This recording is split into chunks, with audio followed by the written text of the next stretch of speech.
আসসালামু আলাইকুম। সবাইকে জানাই ঈদুল ফিতরের শুভেচ্ছা। ঈদ মোবারক। আশা করি আপনারা সবাই ভালো আছেন। আমিও আপনাদের দোয়ায় আলহামদুলিল্লাহ অনেক ভালো আছি। আমি এই মুহূর্তে আছি দুবাইতে। আমাদের আজ ভোর 6:20 ঈদের নামাজ সম্পূর্ণ হয়েছে। বাংলাদেশে আগামীকাল ঈদ।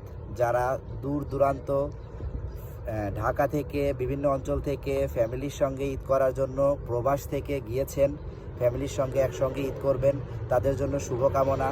আপনাদের ঈদটি সুন্দর এবং আনন্দময় হোক সেই দোয়া করি।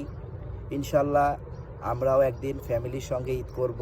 হয়তোবা পরিস্থিতির কারণে এখন প্রবাসে আছি, প্রবাসে ঈদ করতেছি। এইটা দিয়ে আমার দ্বিতীয়তম ঈদ হচ্ছে প্রবাসে। ইনশাল্লাহ সামনের রমজানে আশা আছে ফ্যামিলির সঙ্গে ঈদ করব। তো সবাই দোয়া করবেন এবং সবার ঈদ শুভ হোক।